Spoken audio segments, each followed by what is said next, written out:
भी दुल्हन से मेरे सरकार आए। सजा दो घर को गुलशन शाह मेरे गुरुदेव आए।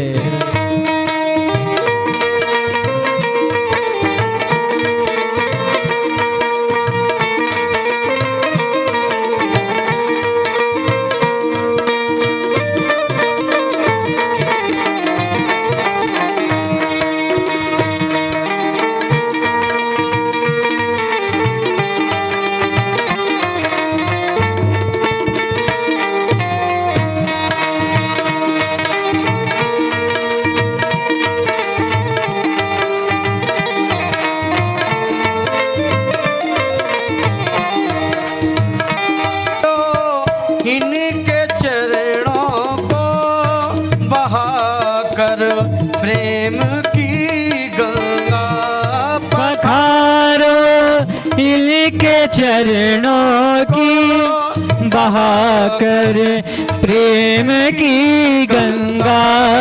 बहाकर प्रेम की गंगा बिछा दो अपनी पलकों को। बिछा दो अपनी पलकों को मेरे गुरुदेव आए। सजा दो घर को गुलशन शाह मेरे गुरुदेव आए हैं।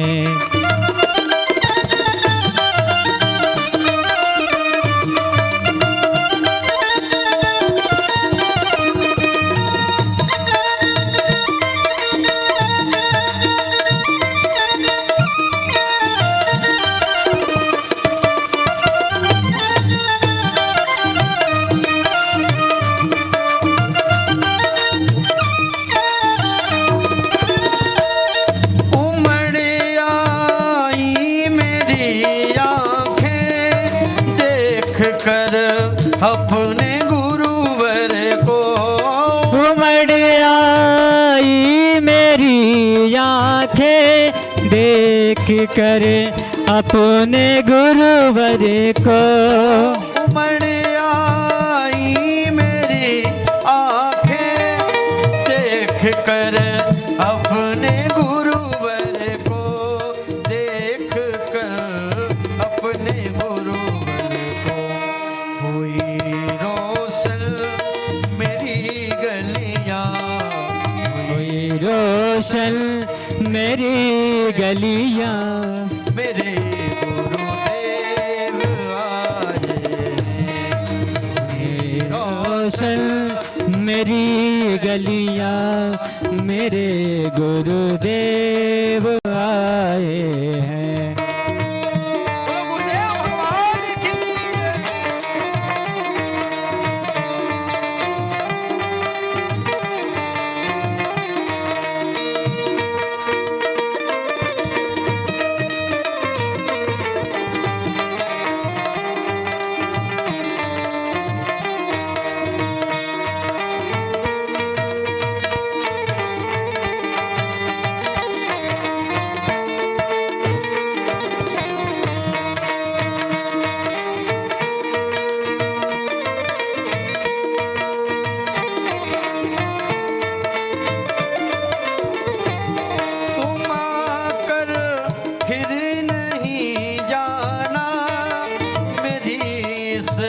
सोनी दुनिया से तुम आकर फिर नहीं जाना मेरी इस सोनी दुनिया से। मेरी इस सोनी दुनिया से कहूँ हरदम यही सबसे। कहीं हरदम यही सबसे मेरे सरकार आए। सजा दो घर को गुलशन शाह मेरे गुरुदेव आए हैं। मेरे गुरुदेव आए हैं।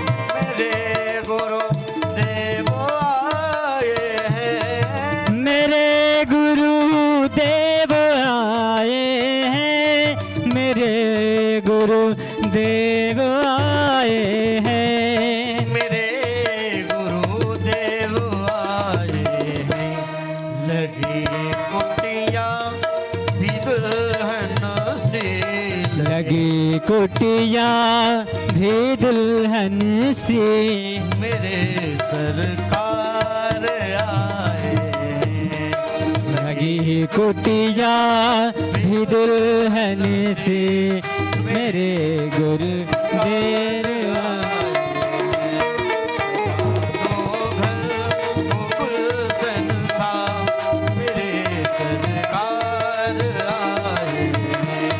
सजा दो घर को गुलशन सा, मेरे सरकार आए।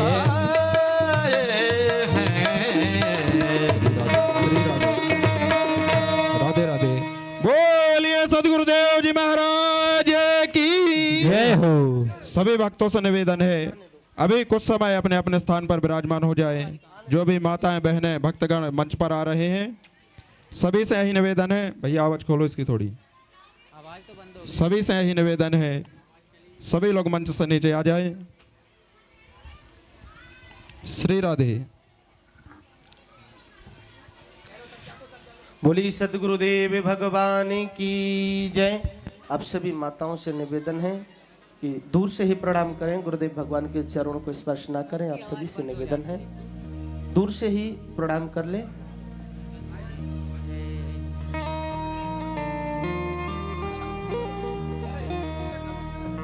आज हम सबका बड़ा सौभाग्य है कि हम सबके मध्य हमारे ऊपर कृपा करने के लिए पूज्य गुरुदेव भगवान यहाँ दर्शन देने के लिए अपने व्यस्त समय से कुछ समय निकाल करके दास पर कहने के लिए नहीं, हृदय से अंदर से एक एक रोम यह कह रहा है कि दास पर कृपा करने के लिए यहाँ पधारे हैं। आशीर्वाद की नहीं कहेंगे, दास के ऊपर क्षण क्षण एक एक समय गुरुदेव भगवान की विशेष कृपा है, विशेष आशीर्वाद गुरुदेव भगवान का दास पर है। दो शब्द भी अगर मैं कह पाता हूं तो इसमें पूर्ण कृपा पूज्य गुरुदेव भगवान की इस दास पर है, क्योंकि अगर गुरुदेव भगवान की कृपा आशीर्वाद इस दास पर नहीं होता तो आज यह जो भागवत भगवान की सेवा इस शरीर से, इस वाणी से हो रही है वह संभव नहीं थी और इसके पात्र भी हम नहीं थे। न जाने कौन से पूर्वजों का, कौन से जन्मों का पुण्य या उसका फल हमें इस जीवन में मिला कि हमें ऐसे सर्व समर्थ गुरुदेव भगवान इस दास को प्राप्त हुए। और इस पे भी बड़ी विशेष कृपा है, गुरुदेव भगवान ने ऐसे चलते हुए कहने के लिए नहीं, बिल्कुल सत्य है, चलते हुए रोड से टूटे हुए सिक्का को, खोटे हुए सिक्का को उठा करके और गुरुजी ने स्वीकार किया है इस दास को। वृंदावन में जैसे हजारों पंडित, हजारों ब्राह्मण विद्या अध्ययन के लिए जाते हैं और विद्या अध्ययन के लिए जाते हैं और अध्ययन करके ऐसे ही भ्रमण करते रहते हैं, ऐसे ही विद्या अध्ययन करने के लिए बाल काल में पहुंचे और गुरुदेव भगवान के द्वारा ही कृपा करके गुरुदेव भगवान ने कुछ व्याकरण का अध्ययन गुरुदेव भगवान ने दास को कराया। और हमारे साथ में ही हमारे गुरु भाई मृदुल जी हैं, हम सब बालकाल में ही शिक्षा एक साथ ग्रहण करते थे और साथ में ही हमारे ग्वालियर से बड़े भ्राता कपिल कृष्ण जी महाराज भी हमारे मध्य पधारे हैं। हम सब गुरु भाई एक साथ गुरुदेव भगवान से बालकाल में विद्या अध्ययन करते थे और फिर बालक छोटे थे, कुछ समय अध्ययन किया, फिर आश्रम छोड़ के डर की वजह से चले गए कि आश्रम में काम करना पड़ता है, सेवा करनी पड़ती है। तो ऐसे ही वृंदावन में भटकते थे, वृंदावन में ऐसे ही भटकते रहते थे।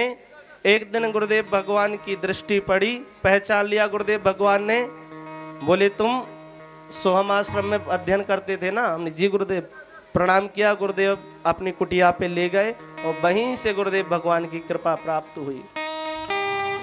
उसके बाद गुरुदेव भगवान ने बड़ा हमें आगे आगे चलाने का प्रयास किया कि चलो मैं आगे चल रहा हूँ, तुम पीछे से चलो।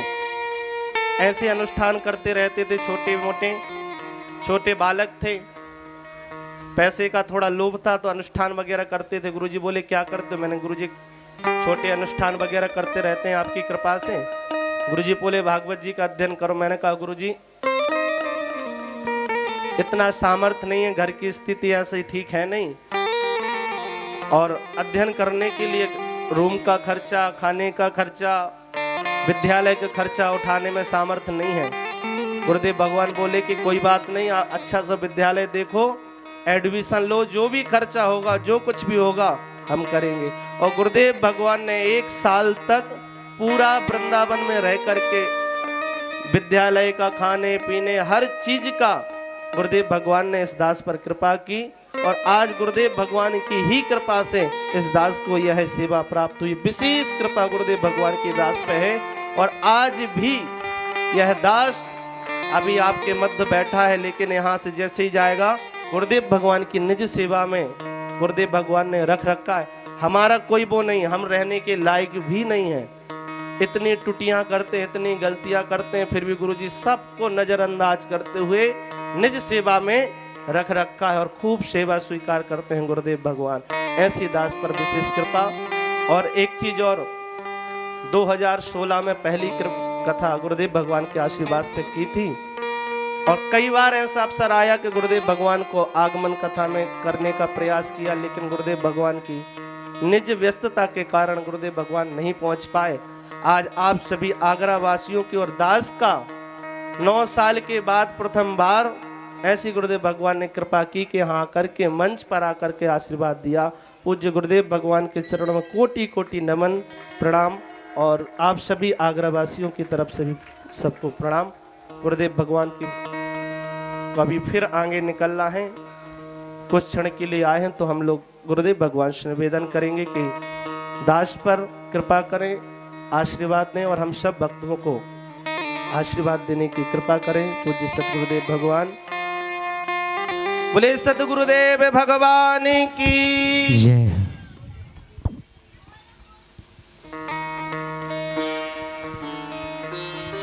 जय जय जय जय। हाँ जय जय जय जय। कोई बात नहीं। हरि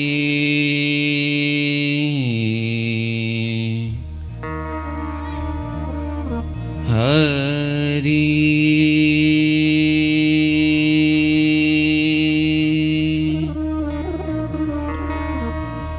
नमः परमहंसास्वादित चरण कमल चिन्मकरंदाय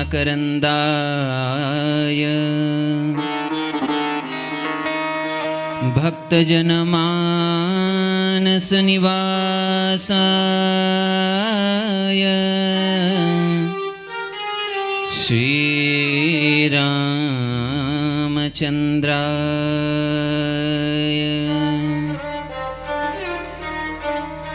कृष्णाय वासुदेवाय देवकी नंदनाय च नंदगोपकुमाराय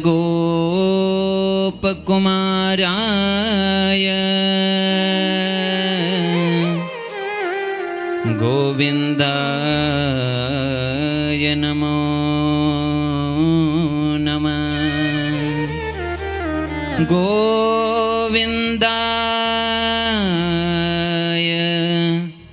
नमो नमः। गोविंदाय नमो नमः।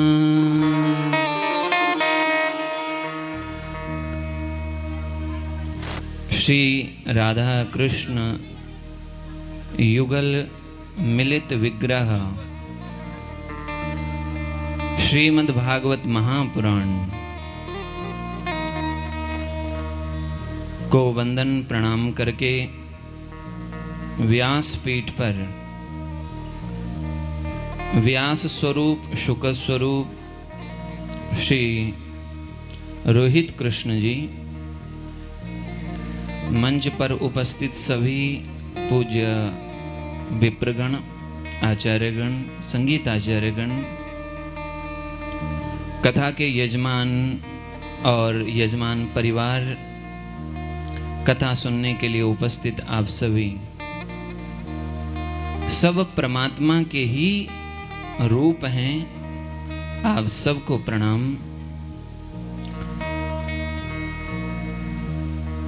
सबसे पहले तो हम कथा के जो आयोजक हैं उनको बहुत बहुत शुभकामना, मंगल कामना प्रदान करते हैं।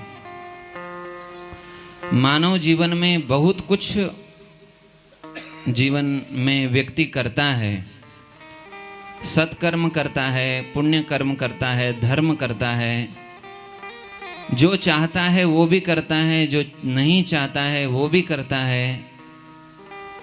उससे कुछ अच्छा भी होता है, कुछ ऐसा भी हो जाता है जो उसे नहीं करना चाहिए। संसार में हमने जो भी कुछ किया, अच्छा हो या बुरा हो, धर्म हो या अधर्म हो, उन सब से ऊंचा काम है भगवान की कथा सुनना। आपने भगवान की कथा यानी भागवत जी का आयोजन कराकर केवल अपने पितरों को ही मुक्ति नहीं दिला दी है, अपने पितरों को ही मोक्ष नहीं दिला दिया है, आपने आज अपने परिवार को, रसोइयों को भी धन्य कर दिया है। व्यासपीठ पर श्री रोहित कृष्ण जी ने जो कुछ बातें बताई उनका बड़ा भाव है। हमने ऐसा शास्त्रों से और संतों से सुना है। हमारे जीवन में बाकी कोई योग्यता हो या ना हो, लेकिन यदि सबसे बड़ी योग्यता है तो वो है सेवा। सेवा धर्म अति ही कठोरा। सेवा धर्म बड़ा कठोर है। हमारे जीवन में जितना भी गुण है, ज्ञान का गुण है, सत्कर्म का गुण है, और भी अनेक योग्यताएं हैं, उन योग्यताओं में सबसे बड़ी भक्ति मार्ग की योग्यता है सेवा। और वो योग्यता हमारे आचार्य रोहित कृष्ण जी के पास हैं। सबसे बड़ी इनकी योग्यता है कि इन्होंने संतों की और हमारी सेवा की है। और भागवत जी का चिंतन तो किया ही है। हमारा जो धर्म है उस धर्म में भी अनेक धर्म हैं। उन धर्मों में सबसे बड़ा धर्म है भागवत धर्म। कौन सा धर्म? भागवत धर्म। भागवत का अर्थ होता है जो भगवान के भक्त होते हैं उनका भी कुछ धर्म होता है। जैसे जो पुत्र होता है उसका धर्म है पुत्र धर्म, जो पिता होते हैं उनका धर्म है पिता का धर्म, पितृ धर्म कहते हैं उसे। एक पिता होने का जो कर्तव्य है, धर्म है, उसे पितृ धर्म कहते हैं। माँ का अपना धर्म है, पुत्र का, पुत्री का अपना धर्म है, भाई का अपना धर्म है, बहन का अपना धर्म है। सबके अपने अपने धर्म हैं, कर्तव्य हैं। वैसे ही भागवत जो हैं भगवान के भक्त, उनका भी एक धर्म होता है। तो भागवत जो धर्म है, वैष्णव जो धर्म है, उन वैष्णव धर्म में, वैष्णव सिद्धांत में कहा गया है कि भगवान का नाम, भगवान का रूप, भगवान की लीला और भगवान का धाम, इन चारों का जो आश्रय लेता है वही भागवत है, वही वैष्णव है। जिसने भगवान के नाम का आश्रय सहारा ले लिया है, जिसने भगवान के रूप स्वरूप का आश्रय ले लिया है, जिसने भगवान की लीला का सहारा ले लिया है और जिसने भगवान के धाम का सहारा ले लिया है, तो बाल्य अवस्था से ही हमारे व्यास जी, रोहित कृष्ण जी और हमारे बगल में बैठे आचार्य कपिल कृष्ण जी और आपके पीछे बगल में बैठे मृदुल जी, ये लोग, आप लोग बचपन से, बाल्य अवस्था से, यानी लगभग 14-15 वर्ष की अवस्था से धाम वास कर रहे हैं, वृंदावन धाम में रह रहे हैं। इन्होंने धाम का सहारा ले रखा है। तो सबसे बड़ी योग्यता और सबसे पहली योग्यता वह धाम का जिसने सहारा ले रखा है। दूसरी बात, नाम का। भगवान के धाम में रह रहे हैं तो नाम तो लेते ही हैं, अपनी अपनी क्षमता के अनुसार जीव लेता है। और तीसरा, भगवान के रूप, कभी न कभी तो बिहारी जी का दर्शन, राधा वल्लभ जी का, राधा रमण जी का, यमुना जी का, और धाम का दर्शन व्यक्ति करता ही है। तो तीसरा हो गया भगवान का रूप, और भगवान की लीला आपने सुनी ही है और आज आप सुना भी रहे हैं। तो आपने भगवान के नाम, रूप, लीला और धाम चारों का आश्रय लिया है, और जो इन चारों का आश्रय लेता है वही भागवत है, वही वैष्णव है।